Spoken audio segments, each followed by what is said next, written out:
Hello and welcome to this edition of Mark in the Park, the program where we let you know what's going on at Urbana Park District. Remember, at Urbana Park District, you belong here. I'm Mark Schultz, and thank you to Kara Dudek, Park Planner, who is here today to talk about strategic planning. Yeah. And tell us, first of all, Urbana Park District has a brand new strategic plan accepted by the board, and it's for 5 years, starting right now in 2019, correct? Yep. So just in September, our board accepted our strategic plan, and it's called Strategic Plan 2020, but really we've already started. It'll go 2020 through 2024, and what it is a guiding document. So we have all our different departments, we have all the things that the public needs, and we have a variety of other stakeholders. We really pull our resources together to focus on some common goals for the next 5 years so that everybody's not pulled in different directions and we can really make some headway on our plans and our goals for the Park District. And it's to make sure, like you say, everybody's singing from the same page in the songbook. Yes. And Urbana Park District hasn't had a strategic plan in a long time. The last one they had was in 2007 before I was here. And it was done by consultants outside of the district, and this time we tried something new, sort of developed a new program that we could use based on our staff and what we know about the public and our interactions with the public, sort of taking out the middleman and hopefully providing a plan that's better for our community and our district. And what I noticed, too, in this strategic plan, that for lack of a better term, it was real. In my prior lives, I've read through a lot of strategic plans, and some of them, it's hard to make heads or tails out of what the goals are, a lot of nebulous ideas. These have concrete ideas, including 4 basic pillars. Why don't you tell us about them? Yeah, like you said, the plan is made to be like digestible and understandable and maybe even interesting to the public if they're still listening to us talk about the strategic plan. But yeah, so it has 4 pillars, and each pillar has an icon. So it's a little picture that you'll see throughout the plan, and you know which pillar you're talking about. So first of all, and most important to us, is the You Belong Here pillar. And so that's something that is on our t-shirts, it's something that's on our marketing materials, it's something that we try to live, in which we provide a welcoming and open environment for not only the public, but our staff culture as well, because if we're not believing it as a staff, then we really can't project that onto the public and provide for the public's needs. So it's something that is just part of our everyday life at Urbana Park District, is throwing our doors wide open and letting everybody know that the Park District is for them. Yeah, and so some of the goals under You Belong Here include just some kind of art in all of the parks. What we heard is people really like color, especially during the drab Illinois winters we have, and so even if it's something made by camps or something made that's just lasts for a year out in the parks, bringing something to every Park District park or facility as a way to show that we're welcoming and vibrant. And that's one of the goals of the plan for You Belong Here. And people, if they want to look at the strategic plan and see some of the more specific details, they can drill down on our website, correct? Yeah, urbanaparks.org/projects, and you'll see it down there at the bottom of the page where you can read the whole plan. It's only 21 or 22 pages overall. And for a strategic plan, that's really short, but very powerful too. Tell us too, the other couple of the other pillars is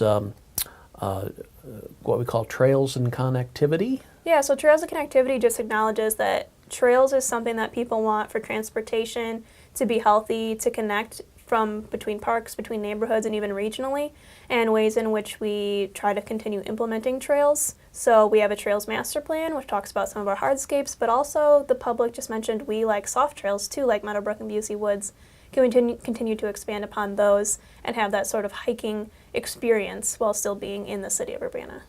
And just to make sure that people have a trail and a place they can get to all around town, the connectivity part is going to be very important in the next 5 years. Definitely. And one of those big things is the Kickapoo Rail Trail and the desire to continue expanding it further through downtown Urbana. So that would be our only regional trail system, and we continue to work towards advocating for that and the impacts it has for not only transportation and health, but also the economy locally.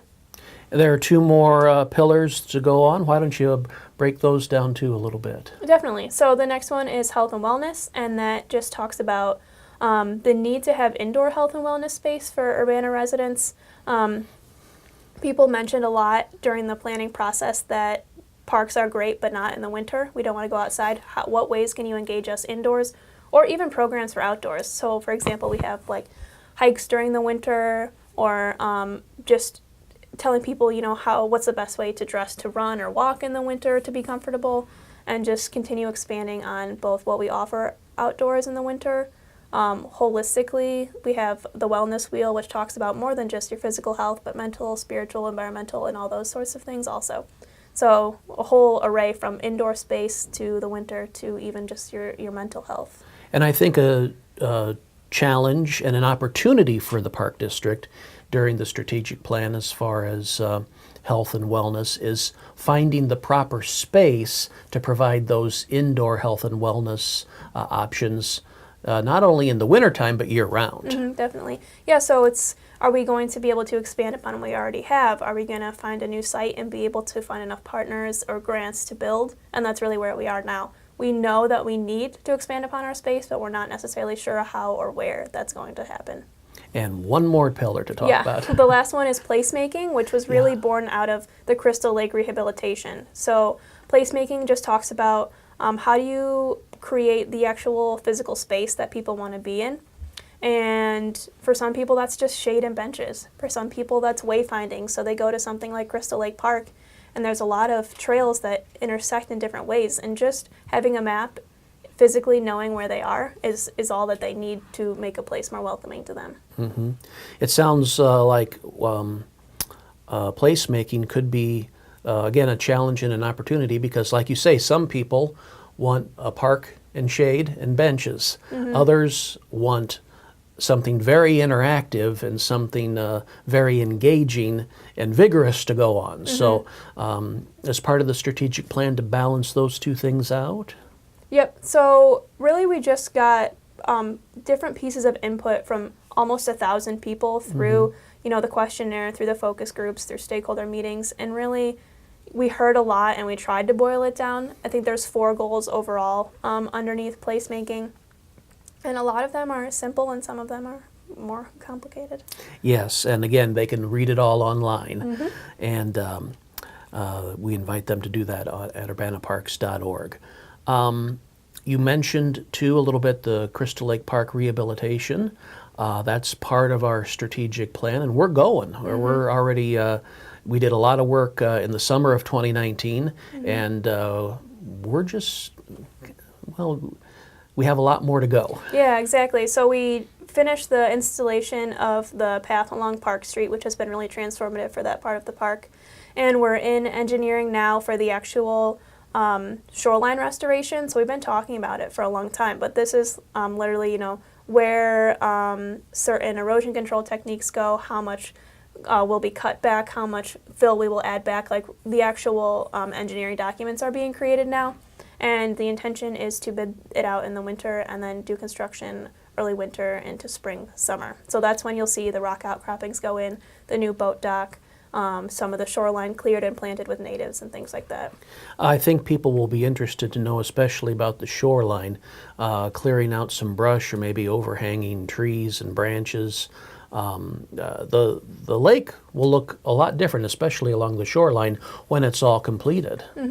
Yeah, so we have a map that identifies all of the trees that are larger or of high quality for the habitat in central Illinois, and those will of course be saved, but there's a lot of just volunteer things that have grown up over time. We have a lot of honeysuckle, and those things will be cleared and the banks will be graded back so it's more gradual, people can more easily interact with the water, but it will take a little bit of time for the new plants and shrubs and trees to establish around the lake. So people can sit tight. When it's first started, it's like, well, these are just little itty-bitty things, but the little itty-bitty things will go up and look really nice. Oh yeah, after a couple of years it'll be awesome. And the native plantings too, can that help with water quality sometimes, filtering out some of the impurities? Yeah, so not only does it stabilize the bank and keep the sediment from entering the lake, but it also helps clean some of the nutrients and the pollutants out of the water. As it runs overland and just as the water interacts with some of the submerged vegetation. But it also offers, beauty for those visiting the park and other habitat for bees and birds and other wildlife in the park.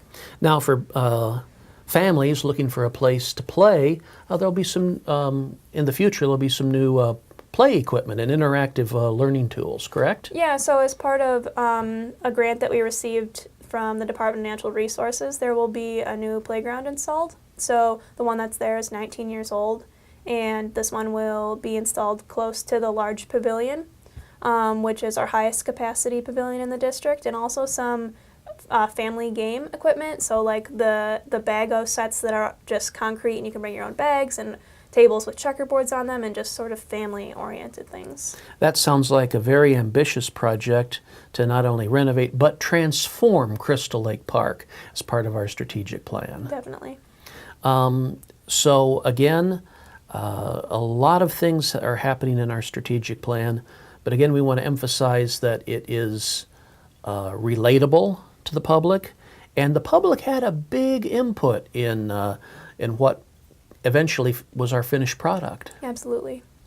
Like you say, over 1,000 people put their opinions in.